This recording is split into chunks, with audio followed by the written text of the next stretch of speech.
Al-Quran yang serupa dengan ayat Al-Quran yang indahnya, tata bahasanya yang begitu indah. Makanya orang-orang yang benar-benar sampai mendalami ajaran agama Islam, termasuk Al-Quran yang telah diturunkan oleh Allah Subhanahu wa Ta'ala, itu akan sampai sebuah kesimpulan betapa ketinggian syair yang diperlihatkan oleh Allah Subhanahu wa Ta'ala pada kita semua. Makanya semakin kita menyelami Al-Quran itu, ajaran agama ini, maka kita akan semakin menemukan keindahan di dalamnya. Sebagaimana kita memandang samudra, kalau kita memandangnya dari luar, maka yang nampak hanyalah air yang begitu luas. Tapi ketika manusia menyelam ke dalamnya, maka ia akan menemukan terumbu karang yang indah, ia akan menemukan berbagai ikan tumbuhan di dalamnya begitu banyak. Makanya begitulah ajaran agama yang yang diturunkan oleh Allah Subhanahu wa Ta'ala pada diri Rasulullah Muhammad sallallahu alaihi wasallam. Maka ukuran kecerdasan tadi, tolak ukurnya adalah hati, di mana ketika manusia membuat atau berbuat sebuah kebaikan atau ia menjalankan agama Allah Subhanahu wa Ta'ala, saat itu ia sedang cerdas. Tetapi ketika ia kemudian meninggalkan kebaikan yang telah diperintahkan oleh Allah Subhanahu wa Ta'ala, maka itulah ukuran kebodohannya. Jadi orang yang kaya memiliki banyak harta, letak kecerdasan orang kaya yang memiliki banyak harta adalah ketika ia mau memberi, ketika ia mau bersedekah. Ketika ia enggan untuk bersedekah, saat itu ia sedang bodoh. Ketika orang atau alim ulama yang kemudian enggan menyampaikan ilmunya, saat itu ia sedang bodoh. Jadi ukuran kecerdasan setiap masing-masing orang itu bisa diukur berdasarkan hatinya, berdasarkan profesi yang dia jalani. Sejauh mana apa yang ia miliki bermanfaat pada orang, maka itulah sebenarnya hakikat kecerdasan. Makanya kan dalam fisika kuantum termasuk di dalam yang kita kenal dengan emotional quotient, spiritual quotient, dan intellectual quotient. Itu ternyata intinya ada di dalam spiritual quotient. Termasuk emotional quotient, kecerdasan emosional, itu yang dimaksud dalam bahasa agama adalah sabar. Orang-orang sabar itu adalah orang-orang cerdas itu, orang-orang sabar. Dan spiritual quotient atau kecerdasan hati manusia ketika ia mampu menangkap petunjuk dari hal-hal yang berasal dari alam gaib, itu kecerdasan. Makanya kenapa Rasulullah Muhammad SAW dalam ucapan kecerdasan yang tinggi di sisi Allah Subhanahu wa Ta'ala, karena ia tidak berbicara selain daripada petunjuk Allah Subhanahu wa Ta'ala. Makanya kalam-kalam ilahi yang ada di dalam Al-Quran itu murni benar, tidak ada salahnya sedikit pun. Karena kenapa? Diwahyukan oleh Allah Subhanahu wa Ta'ala secara langsung, secara masuk dalam hati Rasulullah Muhammad SAW. Begitu pula orang-orang beriman, orang-orang bertakwa, orang-orang yang saleh, orang-orang yang pandai lebih banyak diam daripada membicarakan sesuatu yang kurang bermanfaat bagi dirinya. Orang tersebut sebenarnya sedang belajar mencapai sebuah ilmu yang langsung hadir di dalam hati manusia tanpa belajar. Jadi dalam bahasa filosofis itu dikatakan begini, ada dua jenis ilmu yang disebut dengan ada sebuah ilmu yang disebut dengan diperoleh dengan cara diperoleh antara yang mencari ilmu itu dengan ilmu itu ada jarak di antara mereka. Ya, ada yang disebut dengan husuli. Ilmu husuli itu adalah ilmu yang berpisah antara ilmunya dengan orang yang menuntutnya. Misalnya kita belajar sebuah ilmu pengetahuan agama melalui cara mendengarkan, antara yang memperdengarkan dengan yang didengarkan itu berpisah. Tetapi ada jenis ilmu yang disebut dengan huduri atau laduni. Ilmu huduri atau laduni itu adalah ilmu yang tidak dipelajari, tetapi ilmu yang langsung diberikan oleh Allah Subhanahu wa Ta'ala ke dalam hati kita. Dan antara kita dengan ilmu itu tidak berpisah. Contoh sederhananya kita dengan lapar. Kita untuk mengetahui diri kita lapar atau tidak perlu bertanya pada orang, karena kita sudah mengetahui. Tetapi untuk mengetahui berapa jaraknya ini ke sana, maka kita harus bertanya kepada orang untuk mengetahui. Itu husuli. Tetapi ilmu husul itu ada kemungkinan salahnya. Tetapi kalau ilmu yang langsung hadir dalam hati manusia, itu adalah ilmu yang jelas-jelas benar dari Allah Subhanahu wa Ta'ala. Makanya para wali Allah, para orang-orang yang saleh, kemudian itu memandang bukan dengan pandangan mata mereka. Kata Rasulullah Muhammad sallallahu alaihi wasallam, ittaqu anzurul mu'minin. Waspadalah atau takutlah terhadap pandangan orang-orang mukmin, fa innallaha yanzuru binurillah. karena mereka itu melihat dengan pandangan Allah Subhanahu wa taala. Makanya begitulah ajaran agama kita. Jadi terkadang kita harus banyak diam untuk mengetahui sebuah pengetahuan yang langsung datang dari Allah Subhanahu wa taala. Jadi untuk memperoleh itu kita hanya punya tugas untuk membersihkan hati kita. Jadi setiap hari seharusnya ada muhasabah diri bagi kita agar supaya hati kita ini bisa semakin peka terhadap petunjuk yang diberikan oleh Allah Subhanahu wa taala, agar supaya kita berjalan membawa suluh atau membawa cahaya. Kalau ada orang berjalan di tengah kegelapan tanpa cahaya, maka ia pasti menginjak sesuatu ataukah berjalan pada jalan yang tidak benar. Makanya Al-Quran itu adalah cahaya bagi kita, Islam itu adalah petunjuk bagi kita untuk kemudian kita jalankan agar sampai pada tempat tujuan yang sesungguhnya. Saya kira itu hanya sekedar pengantar saja. Habis. Bismillahirrahmanirrahim. Assalamualaikum warahmatullahi wabarakatuh.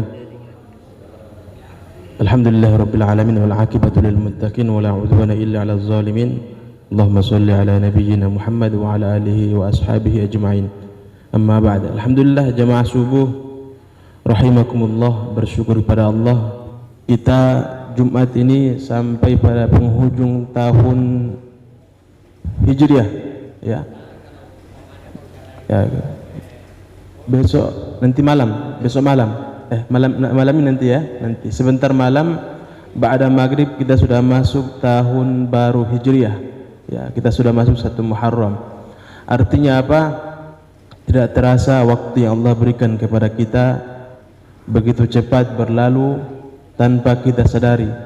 Sebagaimana diri kita kalau sesekali kita muhasabah atau menghisab diri kita, menghitung-hitung diri kita, kadang kita juga kaget-kaget, saya ternyata sudah tua, ternyata saya sudah beruban. Itu tidak terasa.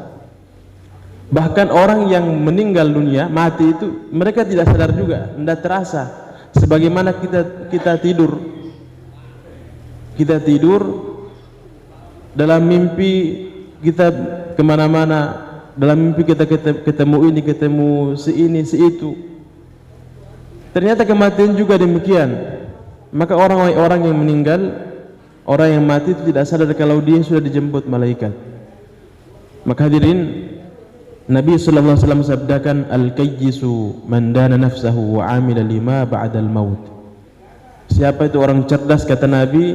Orang yang cerdas adalah orang yang senantiasa mengintrospeksi dirinya, senantiasa muhasabah, menghitung-hitung dirinya, kemudian wa amila lima ba'dal maut, kemudian dia beramal untuk mempersiapkan sebelum datang kepadanya kematian. Itu kata Nabi orang yang cerdas.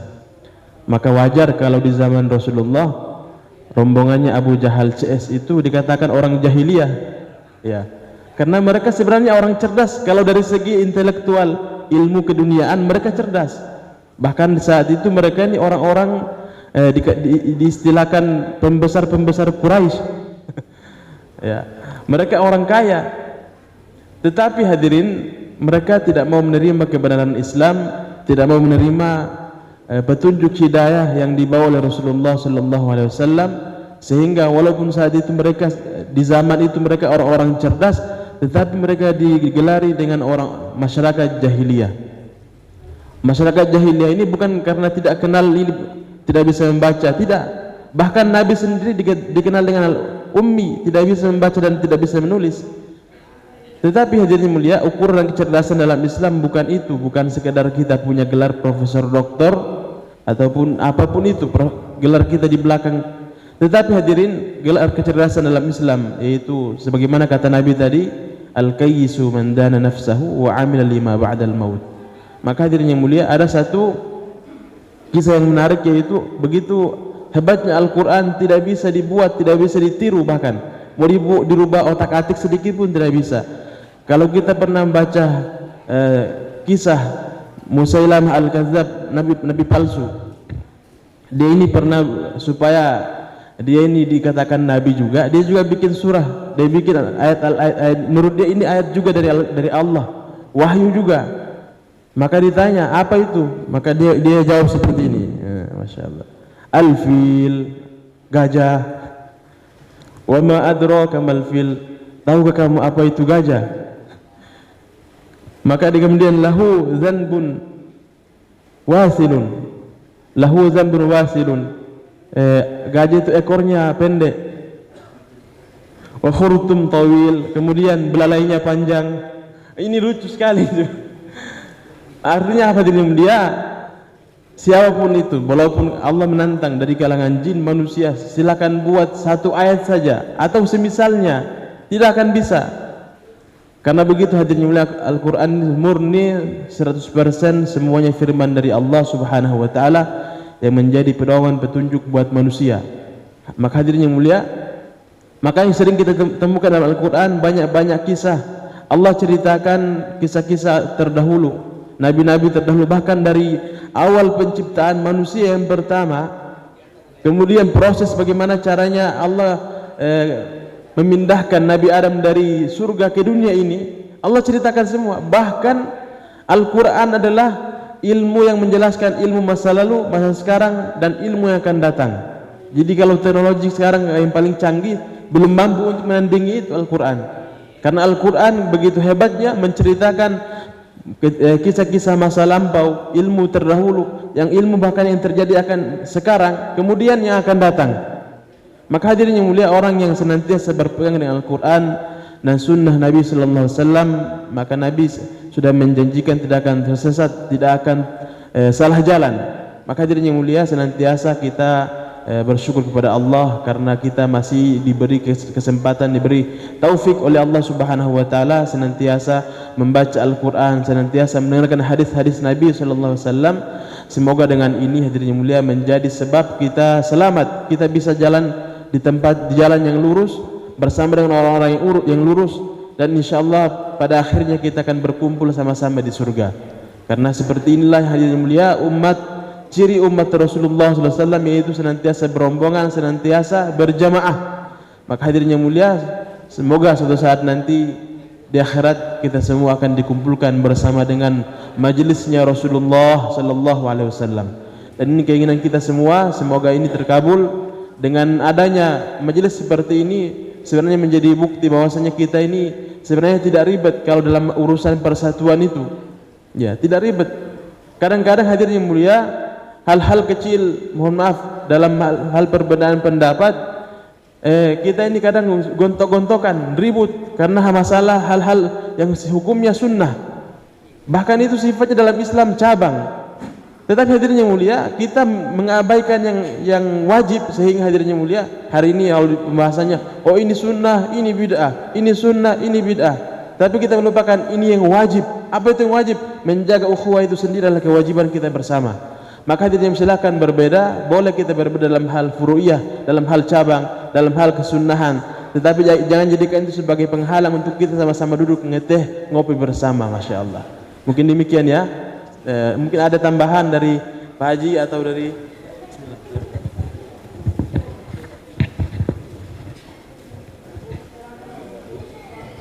Bismillahirrahmanirrahim. Assalamualaikum warahmatullahi wabarakatuh. Alhamdulillah wa syukurillah. Allahumma salli ala Sayyidina Muhammad. Pada kesempatan pagi hari yang cerah ini, kita sama-sama duduk di sini untuk mendengarkan tausiah. Saya tertarik sekali dengan cara-cara begini. Jadi bukan saja di majelis di dalam, tapi ya di mana saja bisa kita mendengarkan namanya dakwah itu. Sebagaimana tadi Ustaz Ansar menyampaikan bahwa hari ini adalah hari terakhir daripada tahun 1443 Hijriah. Berarti besok kita sudah memasuki 1444 Hijriah. Luar biasa. Jadi kita masuk tahun baru Hijriah, tahun baru Islam. Tentunya kita harus atau kita berjuang semaksimal mungkin supaya kita tahun yang akan datang harus lebih baik daripada tahun sekarang. Bila mana tahun ini dengan tahun yang akan datang itu sama saja, maka kita adalah dalam keadaan merugi. Jadi harus ada peningkatan. Itulah harapan kita. Jadi semua meningkat, ibadah kita, bagaimana kita, ya semualah kita harus adakan peningkatan. Bapak-bapak, saudara-saudaraku yang saya cintai dan saya banggakan, dan Pak Ustadz Mustamin, saya tertarik tadi dengan tiga kecerdasan tadi, yaitu kecerdasan spiritual, kecerdasan emosional, dan kecerdasan intelektual. Jadi saya sampaikan kepada bapak-bapak, bila mana kita mempunyai anak di sekolah, kelihatannya dia agak sedikit nilai rapornya mungkin banyak merahnya.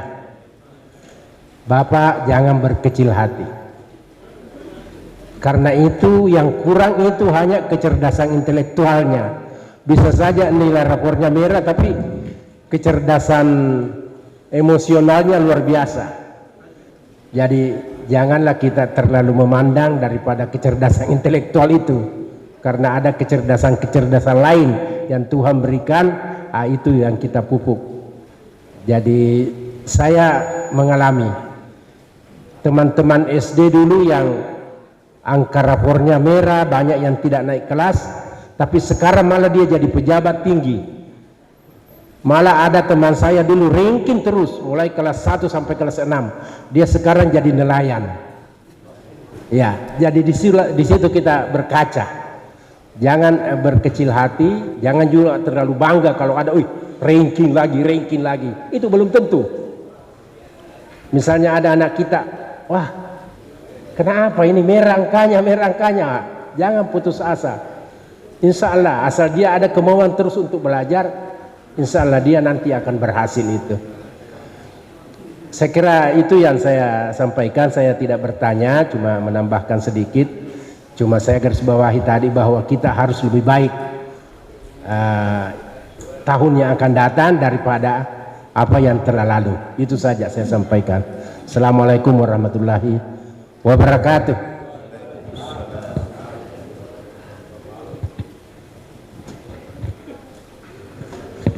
Mungkin ada tambahan dari bapak-bapak, diskusi ringan sebelum kita bubar.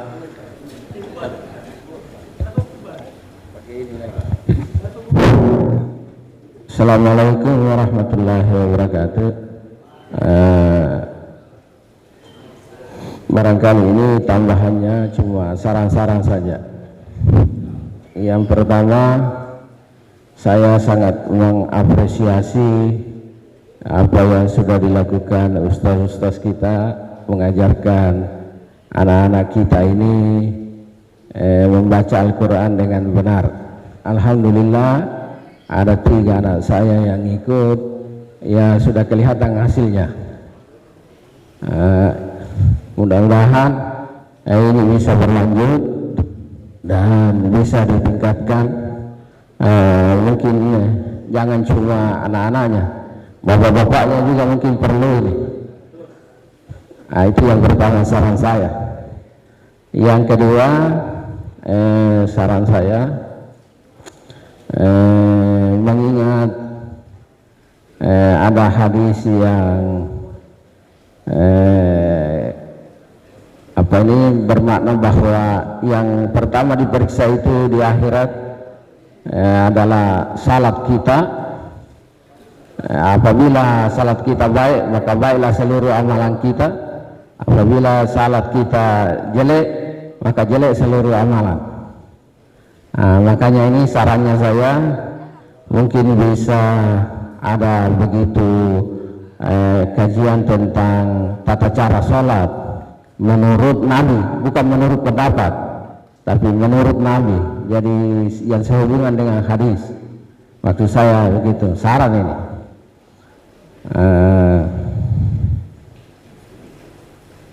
Saya kira cukup sekian.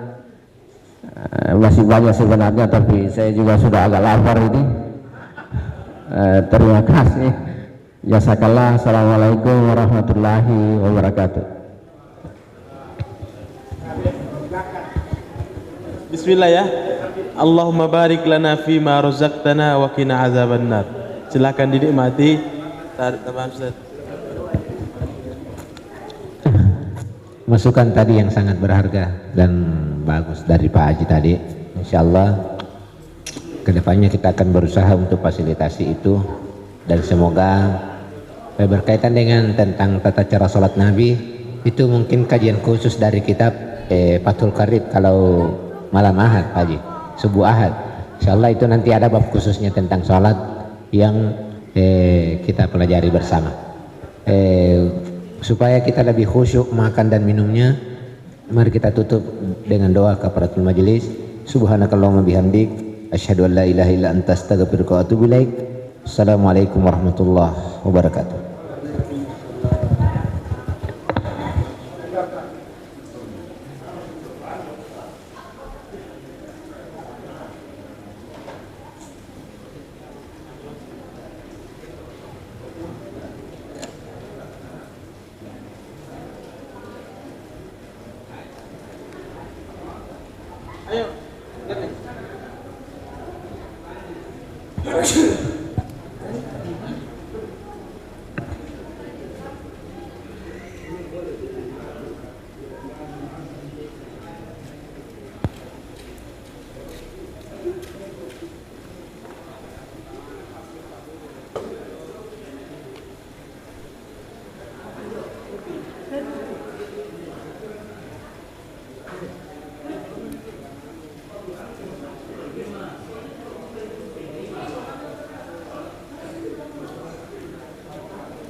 cek. Tabe, saya cuma mau menyampaikan undangan. Saya selaku mewakili panitia Hari-Hari Besar Islam Kabupaten Kepulauan Yapen mengundang dengan hormat bapak-bapak semua untuk kita sama-sama besok pagi kita kumpul di lapangan Trikora alun-alun guna mengikuti tausiah, terus dilanjutkan dengan gerak jalan santai berhadiah. Jadi mari kita semarakkan, mari kita ramaikan tahun baru kita, tahun baru Islam. Jadi di samping tahun baru 1 Januari, tentunya tahun baru 1 Muharram juga kita harus rayakan atau kita semarakkan.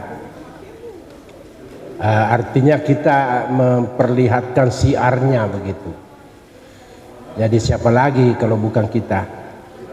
Itu saja undangan yang saya sampaikan agar besok kita rame-rame dipanggil anaknya, ibunya, sama-sama kita ke alun-alun Trikora untuk mendengarkan tausiah dari ustaz yang sudah ditunjuk.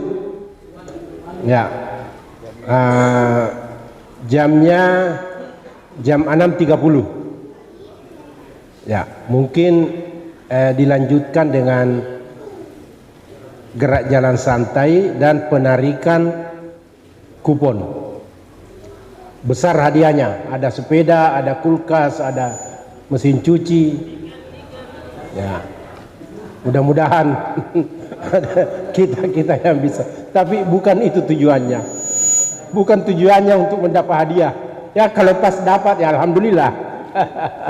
Tapi kita rame-rame menyemarakkan tahun baru kita, tahun baru Islam. Terima kasih.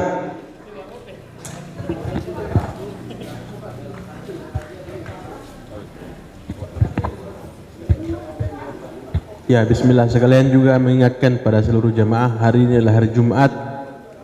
Ada banyak kesunahan yang Nabi sallallahu alaihi wasallam sabdakan, di antaranya itu membaca surah Al-Kahfi. Terus bagi bapak-bapak, ada banyak yang bisa dicukur, ada yang bisa dipotong, ada yang bisa dicabut, kemudian mandi sebelum Jumat, kemudian memakai pakaian kita yang terbaik, memakai wangian, dan lebih awal lagi datang untuk melaksanakan sholat Jumat insyaallah. Ini semoga menjadi pengingat buat kita semua untuk kita perhatikan supaya Jumat kita semakin berkah, karena berhubung tahun akhir tahun daripada tahun Hijriah. Semoga Jumat kita yang terakhir di tahun ini Allah jadikan wasilah untuk memasuki tahun baru yang akan datang dengan lebih baik lagi, seperti kata Pak Haji tadi. Karena Nabi juga katakan demikian, kalau orang yang hari ini dengan hari kemarin masih sama itu rugi. Apalagi kalau hari ini dengan hari kemarin lebih buruk daripada hari ini, itu kata Nabi, oh ini orang celaka. Tapi kata Nabi, kalau orang yang hari ini lebih baik lagi daripada hari kemarin, maka dialah orang yang beruntung. Semoga kita semua dimasukkan dalam golongan orang-orang yang senantiasa memperbaiki hari-hari kita di tahun yang akan datang lebih baik lagi insyaallah. Mungkin demikian. Assalamualaikum warahmatullahi wabarakatuh.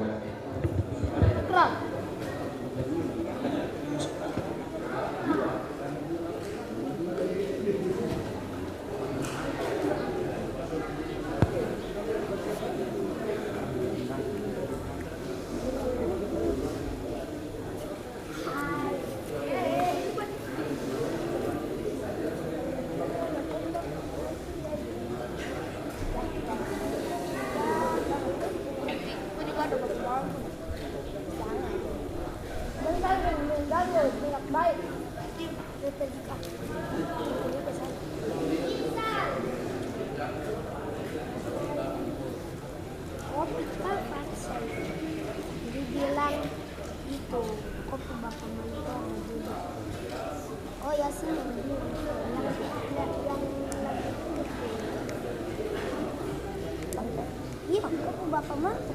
Tolong. Minum dulu. Tidak minum begini. Juga.